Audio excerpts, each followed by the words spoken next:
இப்போ விநாயகர் சிலைய வந்து விநாயகர் சதுர்த்தி அன்னைக்கு வாங்குவாங்க. மண் சிலை வாங்குவாங்க. வாங்கி வழிபட்டுட்டு வீட்ல விநாயகர் சிலை அடுத்து இருக்கக்கூடாதுன்னு சொல்றாங்களே, அது உண்மைதானா? ஏன்னா விநாயகர் சிலை இருந்தா அவருக்கு வந்து தினமும் பசிக்கும். நீங்க விநாயகர் சிலைய வைக்காதீங்க. விநாயகர் சதுர்த்தி முடிஞ்ச உடனேயுமே ஒரு ஒற்றை நாட்கள்ல, அதாவது 3வது நாளோ, இல்ல 5வது நாளோ விநாயகர் சிலைய எடுத்துட்டு போய் எங்கேயாவது போய் வச்சிடுங்க. அப்படி இல்லைன்னா கரைச்சிடுங்கன்னு சொல்லுவாங்க. அது உண்மைதானா? ஏன் அப்படி சொல்றாங்க? நிச்சயமா மேம். எப்பயுமே வந்து பார்த்தோம்னா, இன்னைக்கு ஒரு நாள் நம்ம ரொம்ப விசேஷமா அவருக்காக கொண்டாடுறோம். அவர கூட்டிட்டு வந்து வீட்டுக்கு அழைச்சிட்டு வந்து, வாங்கி வச்சு, அவருக்கு என்னென்ன பிடிக்குமோ அத்தனை பதார்த்தமும் வச்சு சாப்பிட வச்சு, நம்ம அது ஒரு திருப்தி இல்லையா? நமக்காக ஒரு திருப்தியா செய்யக்கூடிய ஒரு விஷயம். அதுக்கப்புறம் பார்த்தீங்க அப்படின்னா, அந்த மண்ணுக்கு மண் சிலை வாங்குறது நல்லது. கண்டிப்பா வாங்கணும். எல்லாரும் வாங்குறது நல்லது. நமக்கு அந்த பழக்கம் இல்லாட்டி கூட அந்த பழக்கத்தை ஏற்படுத்திக்கிறது ரொம்ப சிறப்பு.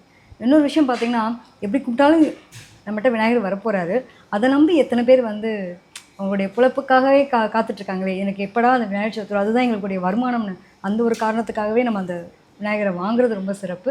அது மட்டும் இல்லாமல் அன்றைக்கி அன்றைய நாளில் சில பேருக்கு பார்த்திங்கன்னா, அந்த 1ஆம் நாள்லேயே வந்துட்டு இன்றைக்கி காலையில் வைப்பாங்க, ஈவினிங் கொண்டுட்டு போய் கோயிலில் வைக்கிறக்கூடியவங்களும் இருக்காங்க.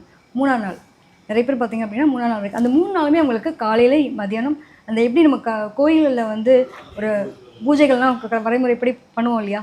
அது மாதிரி இவங்களை வீட்டில் வச்சுருந்தோம் அப்படின்னா ஒவ்வொரு நேரத்துக்கும் தகுந்த மாதிரி பூஜைகள் பண்ணி ஆகணும்.